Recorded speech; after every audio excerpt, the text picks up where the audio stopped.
بص الكل على سيف وهو بيعيط، وإبراهيم انهار من العياط. حضن سلمى وهي كمان بتعيط من وجع المشهد، والكل فضل يبص للسما بيستنجدوا بربنا ينقذهم من الموت اللي مستنيهم وسط الموج. الكل فضل في حالة صدمة بعد ما سيف مات على ايد أسماك القرش، وسلمى كانت ماسكة ايد البنت الصغيرة حضناها ومطمنة قلبها. وعم صلاح الراجل الكبير اللي كان عازمهم على الأكل أول ما طلعوا العبارة قعد يقرأ قرآن ويستغفر ويفكرهم بالدعاء. اللحظات كانت بتعدي تقيلة قوي، كأن الدقيقة بسنة. إبراهيم كان ساكت بيفكر في أي طريقة ينجو بيها، بس ما كانش في إيده حاجة. ولما لاحظ إن أسماك القرش كترت قرر يتحرك بآخر نقطة بنزين فاضلة علشان يبعدوا عن مكان الجثث. خاف من القرش لا يطلع لهم على القارب بأي شكل. بص لسعود واتفقوا إنهم يشغلوا الموتور ويتحركوا في أي اتجاه في البحر، المهم يبعدوا عن الجثث. وبالفعل سعود حرك القارب بعيد عن مكان الحادث لحد ما وصلوا لمنطقة هادية ما فيهاش جثث. وبعدها البنزين خلص، والقوارب كانت حالتها سيئة علشان ما فيش صيانة وما فيش أي وسيلة إنقاذ تانية. في الطريق شافوا قوارب مطاطية عليها ناس، وناس كتير في المية بتحاول تطلع، بس اللي على القوارب كانوا بيرفضوا. خافوا إن القارب يتقلب ويغرق بيهم. إبراهيم حاول يساعد أكبر عدد ممكن يطلع معاه. لفت نظره إن في 3 جثث طافيين على وش المية، راجل كبير في السن وشاب وست عجوزة. الشاب كان في النص ماسك ايد الست بايده اليمين وايد الراجل بايده الشمال. ولما قرب منهم اكتشف ان الشاب لسه عايش، لكن من الارهاق كان على وشك الموت. ابراهيم مسكه ورفعه على القارب وفضل يفوقه لحد ما فاق. اول ما فاق قال لهم ان الراجل والست دول ابوه وامه وماتوا اول ما المركب غرقت، وهو فضل ماسك فيهم طول الليل في المية. اسمه كان محمد، طالب في تالتة ثانوي، وكان بيعيط بحرقة على فراق امه وابوه. ابراهيم حاول يهون عليه وقال له انت بطل يا محمد، ربنا كتب لك عمر جديد ولازم تقف معانا، احنا محتاجين بعض عشان ربنا ينجينا. الساعة كانت حوالي 7:30 الصبح لما ظهرت مراكب الصيادين اللي جاية من ناحية الغردقة. الفرحة كانت كبيرة قوي رغم ان الهلاك باين على كل اللي في البحر ولا على القارب. الصيادين بدأوا ينقذوا أكبر عدد ممكن. واحد منهم قرب من قارب إبراهيم، وإبراهيم بدأ يساعد الستات والأطفال يطلعوا على مركب الصيادين، بس مفيش مكان للكل. ففضل على القارب سعود ومحمد وعم غريب السواق وإبراهيم. وأول ما سلمى شافت إن إبراهيم مطلعش مركب الصياد أصرت ترجع القارب معاه. حاول يقنعها إن دي مسألة حياة أو موت، بس هي ردت وقالت له أنا مش هسيبك، أنا قلتلك لو هنموت نموت سوا. قال لها أرجوكي امشي، أنا هعرف أتصرف، وجودك معايا بيضعفني. قالت له أنت بتكذب علشان أمشي، أنا معاك في أمان ومش هسيبك. وقبل ما الصيادين يمشوا سابوا لهم شوية مية وأكل وقالوا لهم إنهم هيرجعوا ياخدوهم، وفضلوا على القارب. إبراهيم ومحمد اللي كان جاي يعمل عمرة مع أبوه وأمه وراحوا منه، وسعود الشاب السعودي اللي كان رايح مصر أجازة، وعم غريب السواق اللي اشتغل سنين في السعودية وكان راجع لولاده بعد الغربة. الصيادين مشوا بعد ما أنقذوا ناس كتير، وفضل إبراهيم وسلمى ومحمد وعم غريب وجثة ليلى في أرضية القارب. فضلوا في وسط البحر مستنيين النجدة من ربنا. الدنيا كانت برد، وفي لحظة هدوء وسلمى قاعدة جنب إبراهيم ماسكة كتفه حست برجليها برد قوي. بصت لأرضية القارب وصرخت إبراهيم في مية في القارب. إبراهيم وسعود جريوا على جنب القارب. إبراهيم لقى خرم في الأرضية المية بتدخل منه، وبص للكل وهو متلخبط. بسرعة نساعد بعض ونرمي المية برا. سعود بصله بنظرة حزن قال له يا إبراهيم لازم نرمي جثة ليلى في البحر، المية مغرقة القارب ومش هنعرف نسيطر وهي موجودة. إبراهيم بصله والدموع مالية عينيه. قال له لو رمينا الجثة القروش هيرجعوا لنا، واحنا أصلا مش ضامنين نفضل على القارب، القارب هيغرق كده كده بعد ساعة، الفتحة كبيرة ومفيش حاجة نشيل المية بيها. فضلوا يرموا في المية برا لحد الساعة ما بقت 9:30. القارب اتملى مية وبدأ يميل. إبراهيم صرخ فيهم قال لهم نطوا في المية بسرعة. الكل كان لابس سترات نجاة ما عدا عم غريب. إبراهيم جري على جثة ليلى وفك سترة النجاة ولبسها لعم غريب.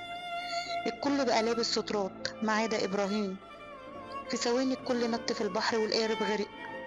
إبراهيم فضل ماسك في إيد سلمى وسعود وعم غريب ومحمد وبيقول لهم ما تسيبوش إيد بعض. فضلوا ماسكين في بعض والخوف من القرش في عينيهم. إبراهيم كان بيعوم قدامهم لحد ما وصلوا القارب مطاطي. القارب كان حواليه ناس كتير في المية وجثث طافية. إبراهيم توسل للي على القارب يطلعوا سلمى بس رفضوا وخافوا إن القارب يتقلب. الإرهاق كان باين على وشوشهم بعد العوم الطويل والخوف من القرش اللي كان بيشد الجثث واحدة واحدة لتحت. الساعة وصلت ل11 الظهر والشمس ضاربة في دماغهم ومفيش أمل لحد ما طيارة إنقاذ مصرية ظهرت رجعت الأمل، وشوية شوية مشيت وما شافتش حد واليأس رجع تاني. سلمى بدأت تفقد وعيها وإبراهيم ماسك فيها وبيحاول يفوقها. فجأة عم غريب اختفى وإبراهيم فضل يصرخ عم غريب راح فين، لكن محدش لقاه. الكل افتكر إن القرش أكله والرعب مسكهم تاني. إبراهيم قرر يعوم وهو شايل سلمى وسعود ومحمد جنبه وراحوا بعيد عن الجثث. لقوا لوح خشب كبير من بقايا المركب مسكوا فيه وسلمى كانت على ظهرها على المية وإبراهيم ماسك فيها وفي اللوح بإيديه. الوقت عدى لحد الساعة 4 العصر. إبراهيم كان حزين ومرهق بس بيشجع سلمى بصوت مكسور. بصلها وقال لها قلتلك اركبي معاهم وتمشي، ليه رجعتي؟ قالت له تفتكر بعد كل اللي عملته عشاني أقدر أسيبك؟ أنا بحبك ولو هموت دلوقتي هموت وأنا ماسكة إيدك. قال لها مش هتموتي، هتعيشي بإذن الله. وفضل يصرخ ويقول يا رب. قربت الساعة على 6 والضلمة بدأت تقرب والمية بتنهش في أجسامهم. وفجأة نور ظهر من بعيد. إبراهيم بس قدامه وفجأة لقى لانش بحري بيقرب عليهم، ولما اللانش قرب أكتر شاف إبراهيم راجل شكله أجنبي. اللانش وصل عندهم وإبراهيم بدأ يستنجد بيه ويطلب مساعدة. وبالفعل إبراهيم وسعود وسلمى ومحمد طلعوا على اللانش وكل واحد فيهم كان بيحاول ياخد نفسه من جديد. الراجل الأجنبي فضل ماشي باللانش وبعد شوية قال لهم إنه تايه في البحر من 12 الظهر بعد ما طلع من الغردقة ومفيش معاه أي خريطة يرجع بيها.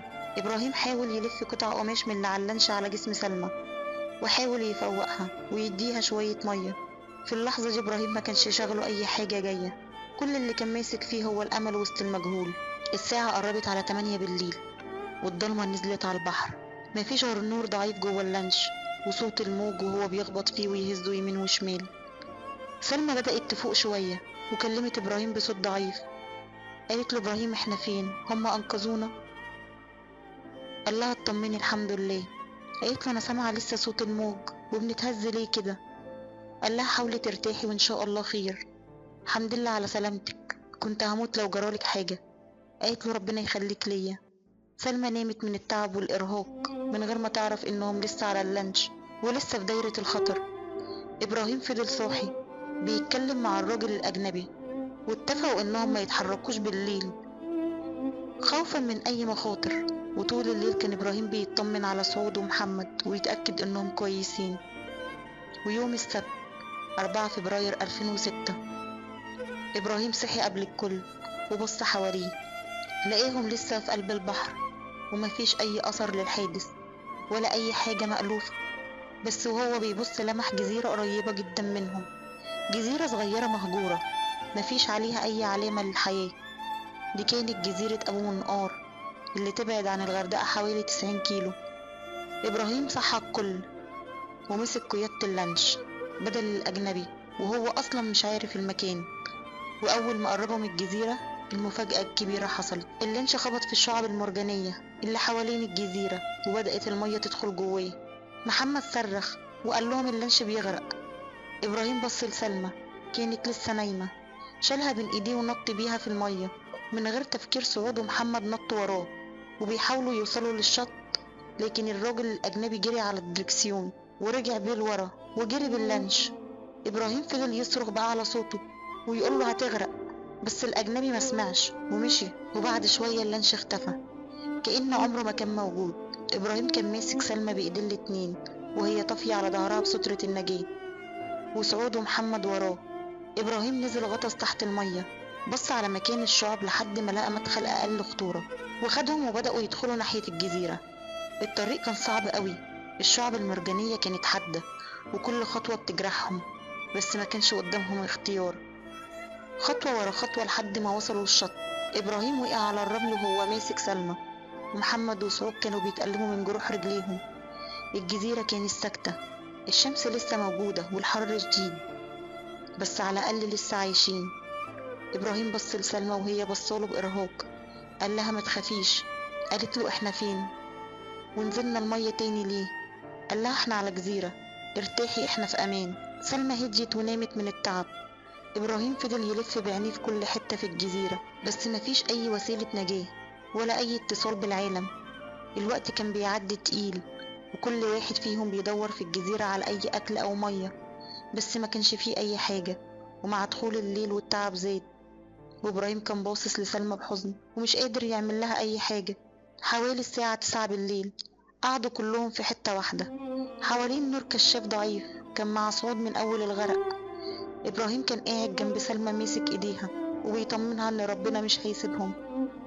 وفجأة سمع صوت سعود وهو بيتألم ويعيط من الوجع. إبراهيم بصله بلهفة، مالك يا سعود؟ سعود بصوت مكسور قال له خلاص يا إبراهيم، شكلها انتهت. قال له بتقول إيه مالك؟ إبراهيم بص على رجل سعود، لقى الدم مغرق الأرض حواليه، صرخ وهو بيعيط قال له انت بتنزف من الصبح وما قلتش ليه؟ سعود بصوت حزين مكسور، وسلمى ومحمد بيعيطوا، واحنا بنغرق انت انقذتني من الموت.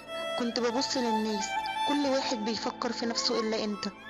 فكرت فيا وانا اصلا مش من بلدك، كنت فاقد الامل، بس شهامتك خلتني اصدق اني ممكن اعيش.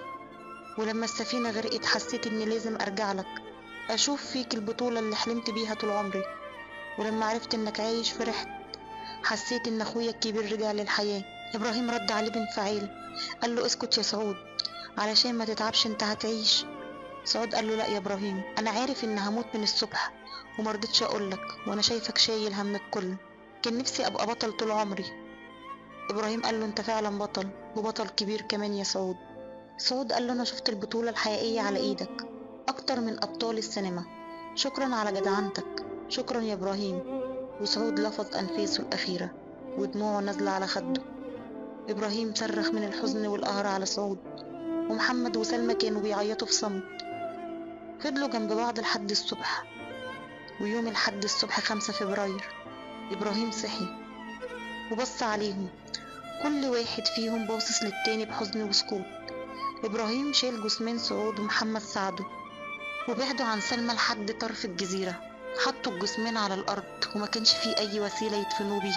إبراهيم رجع لسلمى ومحمد واقف جنبهم، بص لسلمى وهي نايمة على الأرض، فتحت عينيها وبصت له وكلمته بصوت واطي، قالت له إبراهيم أنا بموت. قال لها لا يا سلمى اجمدي، ربنا هينقذنا. قالت له أنا خلاص حاسة إني مش هكمل. إبراهيم قال لها نعم. قالت له ما تسيبنيش هنا مهما حصل، خدني ادفني مع ماما. قال لها بس يا سلمى اسكتي، مش هتموتي، مش هينفع تسيبيني لوحدي بعد ما لقيتك. قالت له اسمعني، أنا عارفة إن الحكاية بتنتهي، ما تسيبنيش هنا، أنا واثقة إنك هتاخدني معاك مهما حصل. قال لها رجعت ليه؟ كان لازم تمشي معاهم. قالت له رجعت عشان بحبك وماليش غيرك، اموت وانا بحبك اهون عليا من ان امشي ومش هشوفك تاني. قال لها اسكتي عشان ما تتعبيش. ابراهيم رفع عينه للسما وصرخ من قلبه، يا رب انا عملت ذنوب ورجعت لك، يا رب خدني وانقذها، انا استاهل الموت. سلمى ردت عليه بصوت مكسور، قالت له لا يا ابراهيم، ما تقولش كده، انت انقذت ناس كتير من الموت وربنا هيغفر لك اللي فات، انت انسان طيب. رد عليها وهو بيعيط، قال لها سلمى خليكي جنبي، انا عايز اعيش جنبك، ارجوكي ارجوكي ما تسيبنيش. دموع سلمى نزلت على خدها وايديها وقعت من ايد ابراهيم وفرقت الحياة. محمد كان واقف بيعيط باصص لهم بحزن، وابراهيم عينيه غرقت في الدموع. وفي لحظة ابراهيم صرخ باسمها، كان لازم تمشي معاهم، كان لازم. ابراهيم فضل يصرخ في كل حتة في الجزيرة وهو منهار، كفاية يا رب ليه سايبني، خدني بقى. وقع على ركبه وحط وشه في الأرض، وبعدين رفع راسه وبص لمحمد، لقاه بيعيط في هدوء، جسمه كله بيترعش. إبراهيم قرب منه ببطء، حضنه وهو بيعيط وقال له ما تخافش، هنعيش، مش عشان أعيش، عشان أدفن سلمى. أنا وعدتها إني مش هسيبها هنا، أنا السبب في موتها، كان لازم تمشي مع الصيادين. إبراهيم انهار في العياط ومحمد مسك في كتفه. إبراهيم، أنت عملت كل اللي تقدر عليه عشان نعيش، أنت ملكش ذنب. إبراهيم رفع راسه ومسح دموعه وبص لمحمد بحزن. لازم نتحرك من الجزيرة دي قبل الليل، فرق الأنقاذ مش هتشوفنا واحنا هنا. أكيد احنا قريبين من الغردقة، اللانش اللي قابلناه كان جاي من هناك. بدأوا يخططوا يعوموا. إبراهيم شال جثمان سلمى وهي لابسة سترة النجاة، ومحمد جري على جثمان سعود، فك عنه السترة واداها لإبراهيم، وبعدها نطوا الاتنين في البحر وفضلوا يعوموا لحد الساعة 3 العصر. وكل ما محمد يبص لإبراهيم يلاقيه بيعيط وماسك ايد سلمى بقوة وماسك في جثتها. وفي لحظة هدوء محمد سمع صوت طيارة فوقيهم، صرخ بفرحة: إبراهيم، في طيارة فوقينا! لف وبص على إبراهيم لقاه ساكت، ماسك ايد سلمى وحاطط راسه عليها. قرب منه ومسكه من كتفه واكتشف انه مات وهو ماسك ايد سلمى. محمد صرخ من العياط، وبعد لحظات فرقة الإنقاذ وصلت وخدته من المية. سنة 2025، وبعد 19 سنة، في معرض القاهرة الدولي للكتاب، تم تكريم الكاتب الكبير محمد عن روايته رحلة الموت السلام 98. طلع محمد الكاتب والناجي بعد 3 أيام من الغرق على المسرح وقال: أيها السادة الحضور، بعد 19 سنة لازم نفهم إن جملة بحبك موت مش زي ما بنشوفها في الأفلام. الحب الحقيقي ممكن يوصل بينا للموت بجد. النهاردة بطلب منكم تقفوا دقيقة أحداد على روح البطل الحقيقي اللي ضحى بحياته عشان ينقذ غيره، إبراهيم. إبراهيم ما ماتش غرقان، إبراهيم مات من حزنه على حبيبته اللي ماتت بين إيديه وهو مش عارف يعمل لها حاجة. لما شفنا فيلم تايتانيك انبهرنا برومانسية البطل، بس أنا عشت التضحية الحقيقية على إيد بطل مصري، بطل مصري بجد اسمه إبراهيم فهمي، رحمة الله عليه وعلى أبطالنا في كل مكان. ويظهر محمد وهو واقف قدام قبر مكتوب عليه: هنا يركض إبراهيم وسلمى، ضحايا حادث العبارة 98/2006. بص للقبر بحزن والدموع بتنزل ببطء من عينيه، وقال له: أنا دفنتك معاها يا إبراهيم عشان هي كانت متأكدة إن عمرك ما هتسيبها. وبكده انتهت حكايتنا السلام 98.